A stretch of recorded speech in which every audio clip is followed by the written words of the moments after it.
Olá, seja bem-vindo a mais uma Pílula de História. Em verdade lhes digo, não ficará pedra sobre pedra.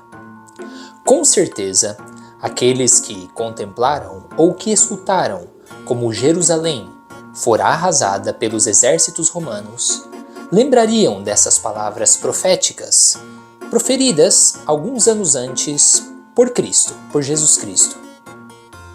Mas por que os romanos, geralmente tolerantes com os credos dos povos conquistados e defensores de preservar as riquezas e construções desses povos, arrasaram Jerusalém e massacraram os judeus? Não é uma história curta e fácil de entender. Portanto, acomode-se e viajemos para aqueles tempos distantes e conturbados. O cerco de Jerusalém, em 70 d.C., foi a última parte da Primeira Guerra Judaica, que durou de 66 a 70 d.C. As relações entre os romanos e os judeus começaram um bom tempo antes, com a intervenção do general Cneo Pompeu, que em suas campanhas orientais de 63 a.C. interferiu na guerra civil que estava assolando aquele povo, o povo de Jerusalém. As vitórias de Pompeu levaram-no a conquistar a capital de Jerusalém, que nessa ocasião foi poupada pelo general romano, que pelo menos respeitava a sacralidade do local. Nos anos seguintes, a Judéia foi gradualmente transformada em província graças à mediação do rei Herodes, o Grande, aquele que aparece no Evangelho, um governante acolhido pela administração política romana que guiou a região com relativa sabedoria e prudência. Isso porque Herodes era um político astuto e sabia muito bem como ganhar e manter a amizade dos governantes romanos, primeiro com Júlio César, depois com o Triunvirato e finalmente com Otávio Augusto, apoiando sempre aquele que lhe parecia o melhor partido para si e para o seu reino.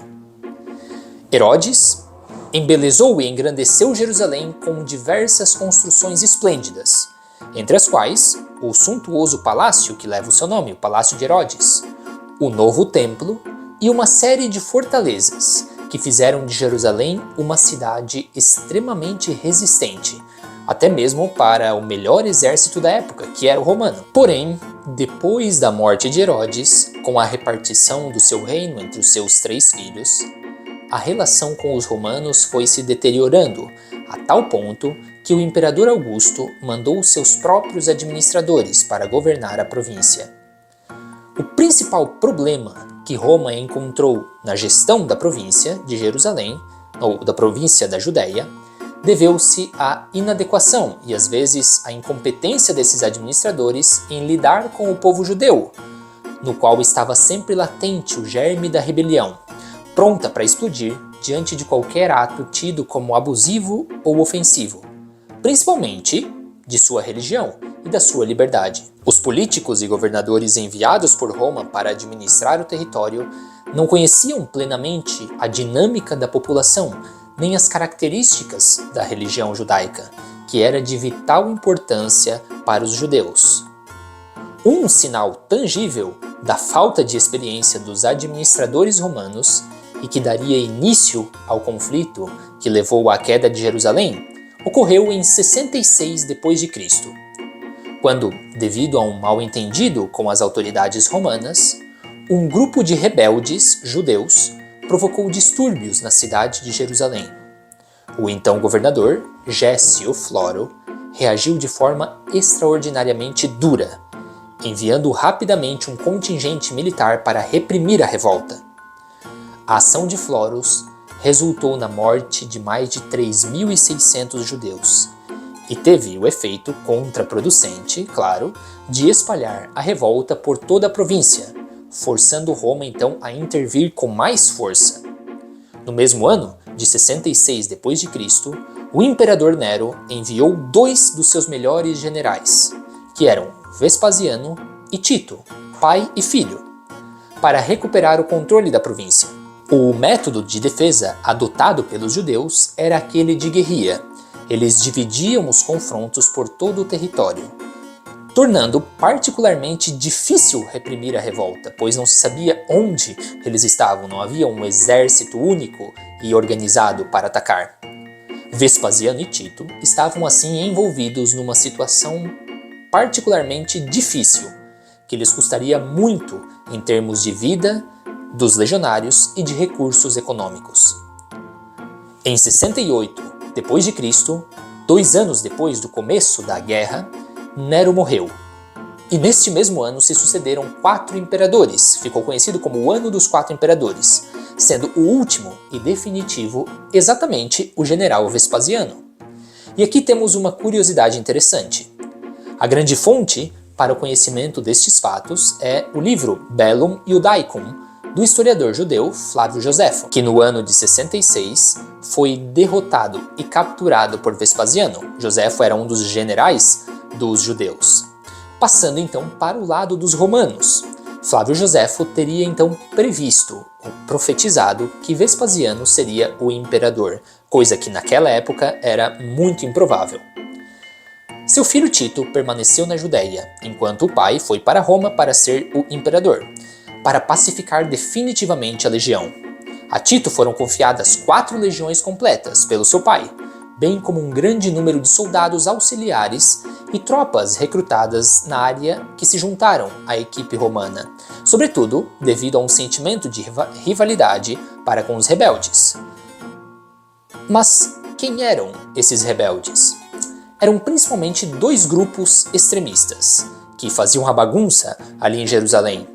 Primeiro estavam os Zelotes, que eram um grupo com motivações principalmente religiosas.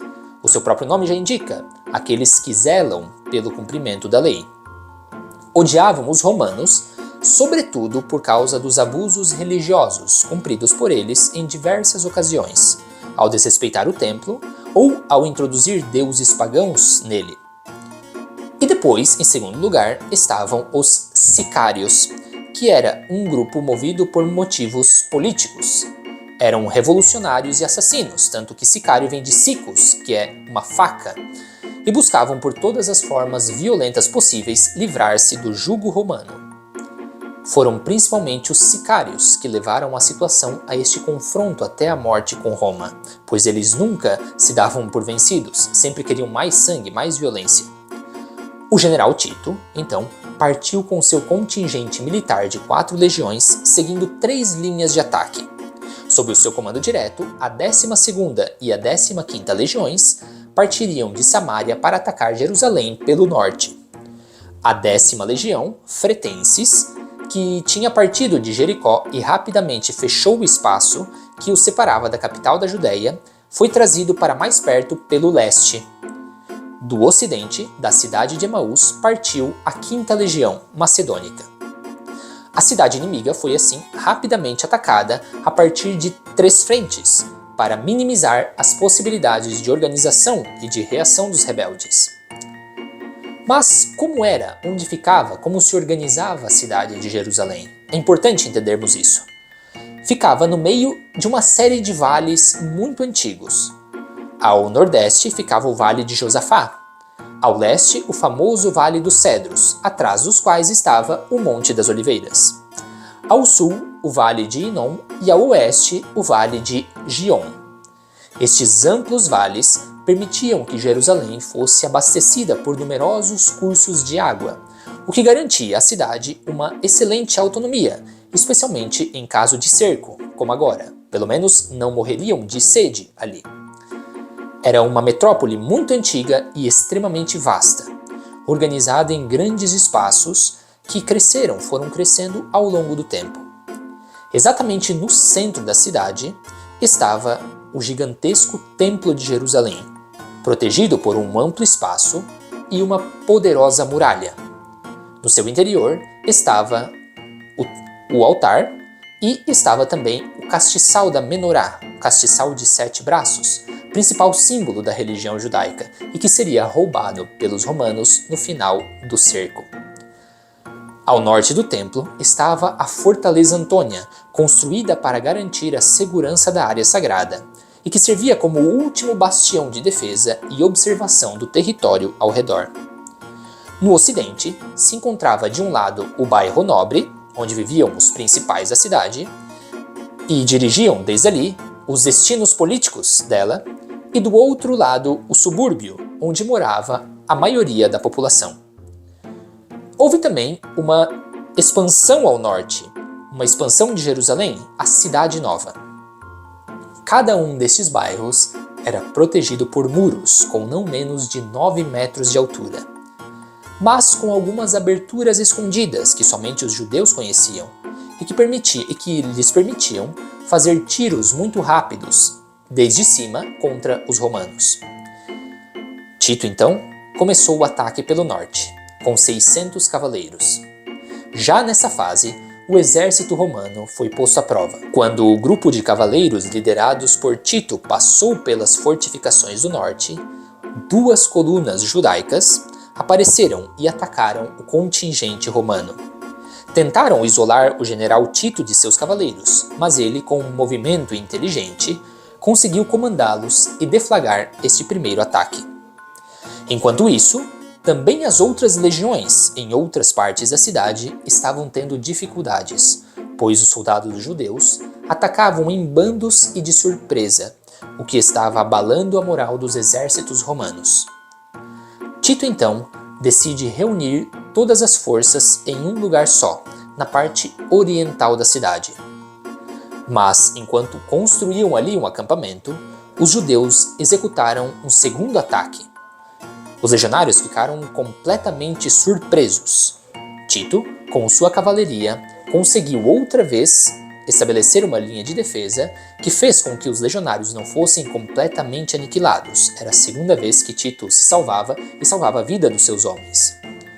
Uma situação extremamente perigosa foi resolvida em pouco tempo para que parte dos legionários pudessem completar o acampamento. Estes ataques surpresas dos judeus tiveram um impacto, um efeito na moral dos legionários. Portanto, Tito se deu conta de que a cidade era muito perigosa e seria difícil de conquistar. Por isso, concentrou agora os seus esforços na zona ocidental de Jerusalém. Finalmente, ali os romanos fizeram seu primeiro ataque às muralhas. Mas ao mesmo tempo em que construíam as rampas, as torres para o assédio, foram atacados pelos flancos, pelos lados, pelos judeus. Apesar disso, conseguiram conquistar a primeira barreira e construíram um acampamento na Cidade Nova. Agora, era hora de entrar na segunda cidade. Depois de uma tentativa falida por parte dos romanos, no segundo dia, finalmente a conquistaram. Com isso, metade da cidade era dos romanos, a Cidade Nova e a segunda cidade. Mas ainda faltava a outra metade. O próximo alvo seria a Fortaleza Antônia. Ao mesmo tempo, outra frente atacaria o bairro Nobre. Em nenhum dos ataques, os romanos tiveram sucesso. Ao verem os romanos construírem as rampas de assédio para atacarem a Fortaleza Antônia, os judeus usaram uma estratégia inteligente, fazendo túneis por baixo do muro e incendiando-os, e o calor que chegava nas rampas romanas as queimava. Tito, então, pensou em uma estratégia diferente. Chegou a hora de fazê-los morrer de fome. As legiões romanas fizeram rapidamente fossos ao redor da cidade para que ninguém pudesse sair. Além disso, deixavam sim entrar os peregrinos na cidade, que vinham para oferecer os seus sacrifícios no templo. Então, óbvio, quanto mais gente, cada vez menos comida. Flávio Joséfo narra cenas de verdadeiro terror entre os judeus, esfomeados, chegando a comer o couro dos cintos e chegando, em alguns casos, ao canibalismo. Mas os túneis feitos pelos judeus para incendiar as rampas, ao final, foi a sua perdição. Com a ação da chuva, uma parte do mundo se derrubou, dando oportunidade aos romanos de atacarem por ali e dominarem finalmente também a Fortaleza Antônia. Agora era finalmente a vez de conquistar o templo. O assalto ao templo talvez tenha sido o mais árduo e o que mais custou em vidas humanas aos romanos. Em um primeiro ataque, os soldados judeus pareceram retirar-se de uma parte do muro, ocasião que os romanos aproveitaram para tomar posse, já que os judeus se retiram, agora fica mais fácil para nós. Mas não passava de uma armadilha, pois com os romanos ali, os judeus incendiaram a estrutura. Vários romanos morreram queimados, e o exército se viu obrigado a se retirar e atacar nos próximos dias. E aqui aconteceu um fato cheio de significado e simbolismo para os judeus. Naqueles dias em que se combatia no templo, foi finalmente sacrificado o último dos bodes expiatórios que os judeus sacrificavam todos os dias no templo. E foi o último sacrifício oferecido pelos judeus no Templo de Jerusalém na história. A batalha pelo templo foi feroz e cansativa, até que os romanos conseguiram encurralar os judeus em um muro. E aí aconteceu o desastre fatal. Não se sabe se intencionalmente ou não, 2 dos soldados acabaram colocando fogo em uma parte do templo. E em poucos minutos o fogo se espalhou e foi o fim do Templo de Jerusalém e dos seus tesouros.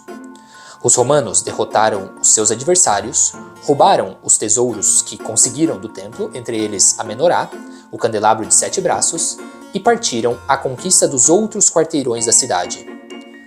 A matança foi realmente gigantesca. Por toda a cidade, ainda permaneciam revoltosos que resistiam, mas por onde os romanos passavam não sobrava uma alma viva. As ruas se encheram de cadáveres, e nos conta Joséfo que o cheiro de putrefação chegava longe. Depois de 3 meses de assédio, Jerusalém caiu diante da potência romana. E na esplanada do templo, onde só permaneceu de pé uma parte do muro, aquele muro das lamentações que existe até hoje, Tito foi aclamado por seus soldados e se ofereceram sacrifícios aos deuses romanos. Bom, por hoje é isso. Espero que tenha dado para entender como se deu essa revolta, quais foram suas motivações e como foi essa batalha, uma das principais batalhas da história da humanidade, a Batalha por Jerusalém.